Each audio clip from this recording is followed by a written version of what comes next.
एक ऐसे ही चालाक आदमी अब रास्ते में जा रहा था तो ये देखा कि भूख लग गई है, कहीं खाना खा लेते। तो एक होटल मिला, नजर पड़ी तो होटल के बाहर में वो बड़का बोर्ड लिखा हुआ था, उसमें लिखा हुआ था खाना आप खाइए, बिल आपका पोता देगा। ये आदमी रुका, बोले रे भाभी कौन होटल से हो? खाना आप खाइए, बिल कौन देगा? ये आदमी गया अंदर में, तो वेटर को बुलाया कि भाई इधर आओ, ये जो लिखे हो ये क्या, इसका मतलब क्या है? तो वेटर बोला कि मतलब यही है कि खाना आप खाइए, पैसा हम आपका पोता से लेंगे। बोला ये बात सही है? बोला हाँ हो, लिख लो ना छे, बात सही है ना छे, देखो ना बोर्ड लगे लग गया। तो बोले बाबू हम तो अभी भी हो नहीं किए। बोला कोई चिंता नहीं है, आप खाना खाइए, शादी कीजिएगा, बेटा होगा, फिर बेटा बड़ा होगा, बेटा की शादी करवाइएगा, जब पोता आपका आएगा पैसा ले लेंगे। बोला बाबू तो भूखो लगलो जे, बस बेहतरीन खाना खिला हमरा दिल। वेटर खाना लगाया, पेट भर के खाना खाया, पानी पिया, वेटर आया, बिल ला के आगे रख दिया। बोला अरे बिल 10,000 बिल, तुम तो कहा था कि पोता देगा। बोला हाँ आप चिंता मत कीजिए, ये बिल आपका नहीं है, आपका बिल तो आपका पोता से हम लेंगे, ये बिल आपका दादा का है।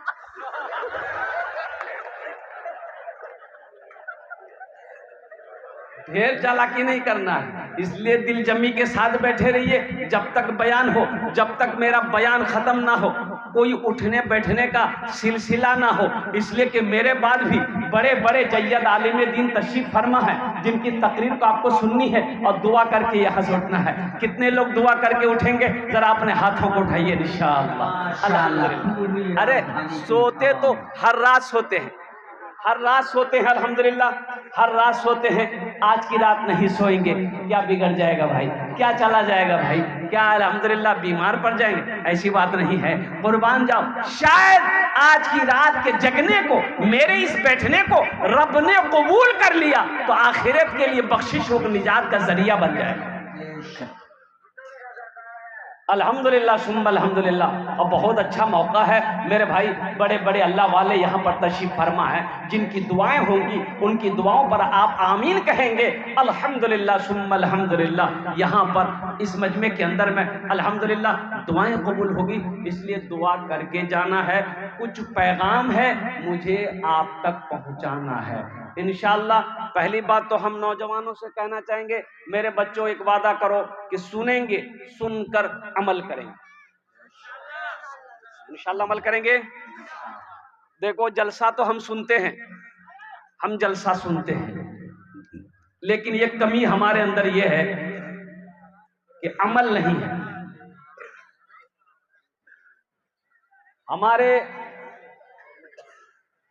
हमारा नौजवान अगर अमल वाला बन जाए, हमारा नौजवान अगर सुधर जाए तो सारी कौम सुधर जाए। मोहल्ले का नौजवान सुधर जाए, पूरा मोहल्ला सुधर जाएगा। इसलिए मेरे नौजवानों, मेरे बच्चों, सुधरो। कब सुधरोगे?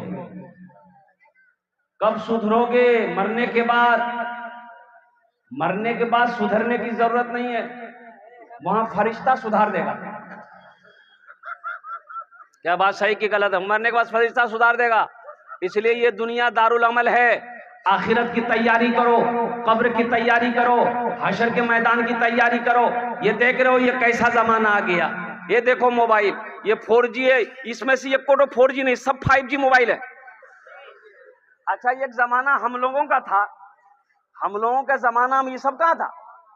एक जमाना हम लोगों का था, ना 3G, ना 4G, ना 5G। उस वक्त थे कौन? उस्ताद जी, अब्बा जी, मुंशी जी, ये के थप्पड़ में नेटवर्क आ जाता था।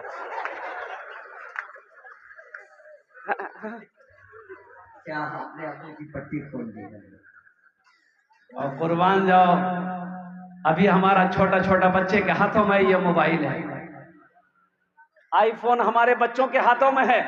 और हमारे जमाने में एक फोन होता था, खिलौना वाला फोन नहीं बजे, लाल वाला फोन, पीला वाला फोन लेते थे, आई एक बटन दबाते थे, आप बटन दबाते थे, बस एक ही गाना बजता था, धूम मचा ले धूम, धूम मचा ले धूम, और कुछ नहीं बोले। इस मोबाइल ने अल्हम्दुलिल्लाह हमारे नौजवानों की रातों की नींदें खत्म कर दी। अफसोस का मकाम है 3 बजे तक 2 बजे रात तक हमारा ये बच्चा नौजवान बिस्तरों पे करवटें बदलता रहता है, नींद इसकी आंखों में नहीं है। इसकी वजह यही है कि मोबाइल उसे सोने नहीं दे रहा है। ये फजर की नमाज पढ़ेगा कहां से? और हमारी मस्जिदों का हाल ये है, अल्लाह अकबर कबीरा, जोहर में 10 नमाजी, असर में 12 नमाजी, मगरिब में 15 नमाजी, इशा में 8 नमाजी, फजर में ये को नहीं। इमाम साहब गेले कहाँ हो? बोले सब पलंग तोड़ रहा है। वो कौम तरक्की करेगी? अरे बोलो वो कौम तरक्की करेगी? क्या अल्लाह सोने के लिए पैदा किया दुनिया में? अल्लाह ने पैदा क्यों किया? कभी आपने इसका रिसर्च किया? आपने कभी सोचा? तो कुर्बान जाओ, ये माइक बनाने वाले ने माइक क्यों बनाया है? कभी आपने गौर किया? ये कपड़ा बनाने वाले ने कपड़ा क्यों बनाया है? कभी आपने गौर किया? और कुर्बान जाओ, दुनिया में कोई भी कंपनी कोई काम जब करती है तो कुछ सोच समझ कर करती है। आप जलसे में क्यों आए? आपका भी मकसद है। ये माइक क्यों लगाया गया? इसका भी मकसद है। और कुर्बान जाओ कि इससे आवाज अच्छी निकलेगी, दूर तक आवाजें जाएगी, लोग इसे सुनेंगे। कुर्बान जाओ, आप क्यों आए? हम के उलमा के बयान को सुनेंगे, शोरा के नातो मनकबत को सुनेंगे, हमें सवाब होगा। दुनिया में बगैर मकसद का कोई इंसान कोई काम नहीं करता है। अरे बोलो करता है। तो वो अल्लाह जो हमें पैदा किया, अब बगैर मकसद पैदा कर दिया। बोले जो अखो चादर ओढ़ी सुतो, बगैर मकसद का पैदा किया। तो कुरान उठाओ, अल्लाह के लारेब किताब को उठाओ। ए अल्लाह के लारेब किताब, तू बता दे अल्लाह ने दुनिया में हमें क्यों पैदा किया है? तो अल्लाह का कुरान जवाब देगा, वमा खलक़तुल जिन्ना वल इंसा इल्ला लियअबुदून। मेरा अल्लाह कहता है कि हम तुम्हें बेकार पैदा नहीं किए, सिर्फ खाने के लिए पैदा नहीं किए हैं, सोने के लिए पैदा नहीं किए हैं। मैंने तुम्हें क्यों पैदा किया? मैंने जिन्नात और इंसान को सिर्फ और सिर्फ अपनी इबादत के लिए पैदा किया। और कुर्बान जी मेरे रब की शान, पूरी दुनिया के अंदर में 7 अरब लोग रहते हैं, कमोबेश। कितने अरब? 7 अरे बोलो भाई, पूरी दुनिया में इंसानों की तादाद कितनी है? 7 अरब। 7 अरब लोगों के अंगूठे कितने हुए? 14 अरब। 7 अरब लोग हैं। 7 अरब लोगों के भैया हाथों में कई अंगूठे होते हैं? दायां बायां 2 अंगूठे, तो 14 अरब अंगूठे हैं। लेकिन कुर्बान जाओ, ये 14 अरब अंगूठे सबसे जुदा हैं, सबसे अलग है। किसी का फिंगर किसी से नहीं मिलता है। ये किसने बनाया? यही तो मेरे रब की शान है। ये मेरे अल्लाह की शान है। इसलिए अल्लाह को पहचानो मेरे बच्चों, अल्लाह की जात को पहचानो, अल्लाह से लौ लगाओ, अल्लाह से मोहब्बत करो। इसलिए कि मौत एक दिन आनी है, ये दुनिया छोड़कर जाना। आपने क्या समझा? क्यों मर जाएंगे, मेरा बेटा कुरान पढ़ पढ़ कर दुआ करेगा? भूल जाइए, बेटा पढ़ेगा कुरान। या दुनिया में जिंदों को जिंदा याद नहीं रखता है, मरने के बाद आपको याद रखेगा। जिंदे में लोग हालात नहीं पूछते, रिश्तेदारों को रिश्तेदार भूला बैठा है, भाई भाई को भूल के बैठा हुआ है। कुर्बान जाओ, मरने के बाद आप क्या समझ रहे हो कि लोग मेरे नाम पर कुरान पढ़कर दुआ करेंगे? कभी नहीं। जो करना अपने करो। बाप का इंतकाल हो गया, तजीज़ो तकफीन करके आए। बड़े भाई ने छोटे भाई से कहा कि रे बुधवा, अब इधर नाम है बुधवा क्या? जब ये तो तुम हंस लो। यही तो मैं कहना चाहता हूं ना कि अपने बच्चे को तालीम दो। मौलाना निसार साहब दामद बरकातहू के मदरसे में दाखिला दो बच्चे को, ताकि बच्चे के अंदर में इल्म आ जाए, बच्चा तालीम याफ्ता हो जाए, बच्चा कुरान पढ़ ले। और कुर्बान जाओ, ये बच्चे को कुरान पढ़ा दोगे, अल्लाह कयामत के दिन तेरे सर पे नूर का ताज सजा देगा। नूर की ताज सजाएगा अल्लाह तेरे सर पर। कुर्बान जाओ, मैं उस मौजू पर आना चाहता हूं। तो मैं कह रहा था कि बाप, अब वो बुधवा नाम है कि नहीं है? बुधवा नाम है। अच्छा, किसी का नाम अगर होगा तो देखिए तकलीफ मत मानिएगा। यहाँ तो होता यह है कि मौलाना निसार साहब, मुफ्ती शमशीर साहब दामद बरकातहुम, हमारे जितने भी अकाबिरीन उलमाए किराम बैठे हैं, बच्चा घर में पैदा हुआ तो मौलवी साहब से की पूछो हो, दादो छे ने दादो नाम रखते, ए दादो लड़का भेलो जे नाम रखी था। बोला अच्छा ठीक छे, नाम रखी दो। आज कौन दिन छे? बोले जुमा। बोले कर नाम रखी दे जुम्मन मियाँ। शनिचर शनिचरा, इतवार इतवारी, सोमवार सोमवारी, अब मंगल को बच्चा पैदा हो गया, बोले एक नाम रखी दे मंगरू बजेती डमरू। अब बुध को बच्चा पैदा हो गया, बोले फाइनल नाम, बोले एक नाम रखी दे बुधवा। अब देखिएगा जिसका नाम बुधवा होगा उसको बुलाइएगा, इधर जाएगा उधर। अल्लाह के रसूल की हदीस आपने नहीं पढ़ी? अल्लाह के नबी ने इरशाद फरमाया अपने बच्चों के अच्छे नाम रखो, नाम का जात पर असर होता है। ये कहाँ, ये कौन बताएगा? बच्चे का अच्छा नाम रखो, नाम का जात पर असर होता है, ये कौन बताएगा? ये चटाई पर बैठकर मदरसा दारुल उलूम सिद्दीकिया नूर नगर राजधानी में चटाई पर बैठकर मौलाना निसार साहब ही बता सकते हैं, ये कॉलेज या यूनिवर्सिटी में पढ़ाने वाले नहीं बता पाएंगे। उसे क्या मालूम? उसे तो खुद पता नहीं है, उसे खुद पता नहीं माँ का मकाम क्या है, उसे खुद पता नहीं बाप का मकाम क्या है, वो तुम्हें क्या बताएगा? ये बताएगा वो जिसने कुरान पढ़ा है, जिसने हदीस पढ़ी है, वो बताएगा माँ बाप का मकाम क्या है, माँ का मकाम क्या है, खाला का मकाम क्या है, रिश्तेदारों का मकाम क्या है। आप लोगों को पता है, एक सहाबी आया कि या रसूल अल्लाह, मैं जिहाद में जाना चाहता हूं। तो अल्लाह के नबी ने इरशाद फरमाया तुम्हारी माँ है? कहा कि या रसूल अल्लाह माँ इंतकाल कर गई। तेरा बाप है? या रसूल अल्लाह बाप इंतकाल कर गया। कुर्बान जाओ। अल्लाह के रसूल इरशाद फरमाते तुम्हारी खाला है? कहा या रसूल अल्लाह खाला है। तो अल्लाह के नबी ने इरशाद फरमाया जाओ अपनी खाला की खिदमत करो, अल्लाह तुम्हें जिहाद करने का सवाब अता फरमाएगा। सुभान अल्लाह, सुभान अल्लाह। ये कौन बताएगा? बोलिए अशफाक करीम साहब बताएगा, ये मुफ्ती शमशीर साहब बताएंगे आपको, मौलाना निसार साहब बताएंगे आपको माँ का मकाम क्या है, खाला का मकाम क्या है, बाप का मकाम क्या है, रिश्तेदारों का मकाम क्या है, बहन की विरासत क्या है। मुसलमानों, ये दुनिया आरामगाह नहीं है, ये दुनिया तफरीगाह नहीं है, ये दुनिया ऐश इशरत की जगह नहीं है, ये दुनिया तो इम्तिहान गाह है। ए बाबू, पहले मेरी तकरीर सुनो, फिर तुम तकरीर करते रहना, हम सुनते रहेंगे। एकदम चुपचाप मार के बैठे रहो।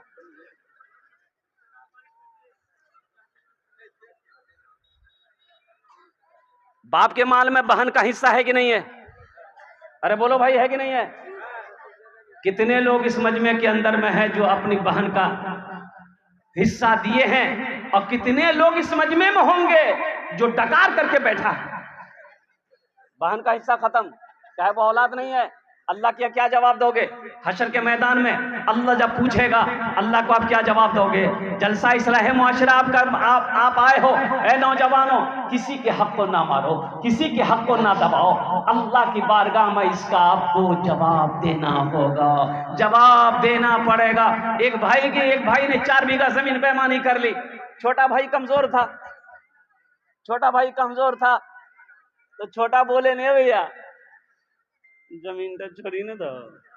बोले चुप, ये लाठी देखे जे मार वो।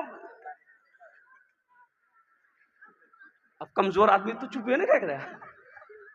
पूरे मोहल्ले में बेचारा घर घर जाके बोला यो मेरा भैया को समझाइए ना, वो 4 बीघा जमीन देखिए मेरा दबा लिया है, दे नहीं रहा, कुछ बोलते हैं ना मारता है। तो लोगों ने कहा कि तू पंचायती बैठा, मुखिया के बोला, सरपंच के बोला, प्रमुख के बोला, पूरे मोहल्ले वाले को बैठाओ, पंचायती करो। वो जमीन कहाँ देगा? एकदम देगा। मुखिया को बोला, प्रमुख को बोला, सरपंच को बोला, पार्षद को बोला, मेंबर को बोला, पूरा गांव वाला जमा हुआ। उसके बड़े भाई को बुलाया गया। मुखिया जी बोला अरे भाई ये तुम्हारा छोटा भाई है, इसकी जमीन दे दो।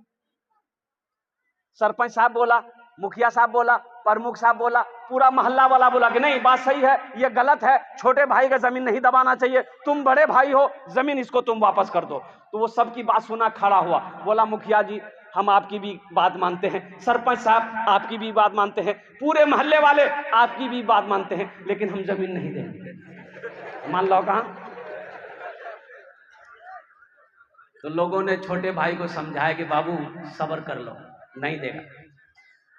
ये बेईमान नंबर 1 है, जमीन नहीं देगा। छोटे भाई ने सब्र कर लिया कि इसका इंसाफ अल्लाह करेगा। कुछ दिन के बाद, कुछ महीनों के बाद हज का महीना आ गया। बड़े भाई ने सोचा थोड़ा हज कर लेते। ओह, हज की पूरी मुकम्मल तैयारी हो गई और कुर्बान जाओ जिस दिन हज में निकलना था, सोचा कि थोड़ा सा हजरत से मुलाकात कर लें, मौलाना निसार साहब की दुआएं ले लेंगे, अल्लाह वाले हैं, इनकी दुआएं लग जाएगी, हम मक्का मदीना पहुंच जाएंगे, सफ़र आसान हो जाएगा। अब मदरसा दारुल उलूम, मौलाना निसार साहब के पास वो आदमी पहुंचा, सलाम किया, बैठा।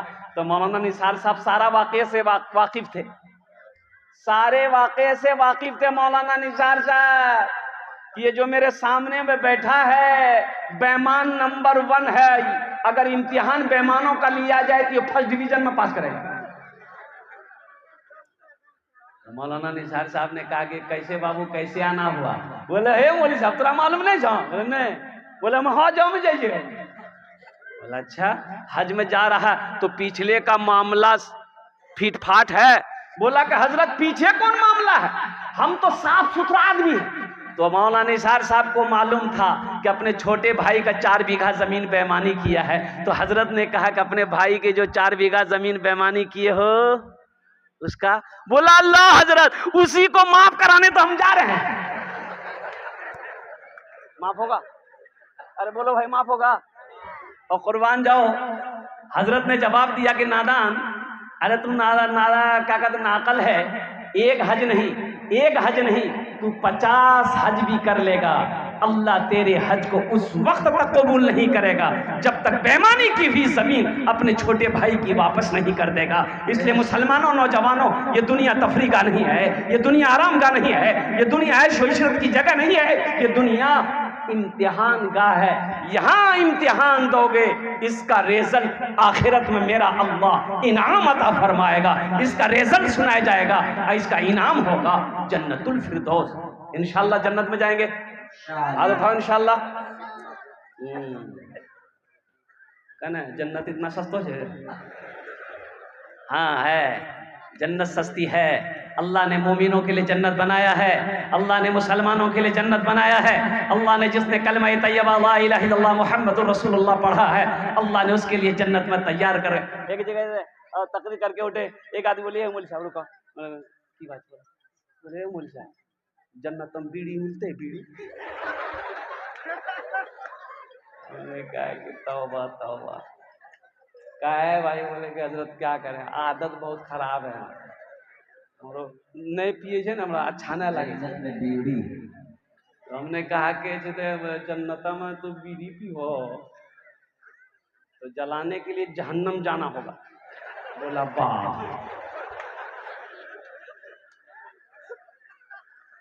जन्नत में हर चीज मिलेगी, ऐश व इशरत की जिंदगी गुजारनी है तो जन्नत में गुजारना।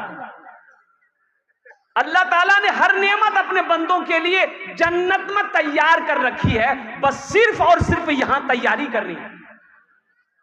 यहां तैयारी यहां करनी है, तैयारी यहां करनी है, और फिर ऐश ही ऐश है, मजे ही मजे हैं। कुर्बान जाओ, जन्नत में मौत नहीं है, जन्नत में नींद। अच्छा वहां सोना भी नहीं है जन्नत में? अरे बोलो भाई, सोना कब्र में?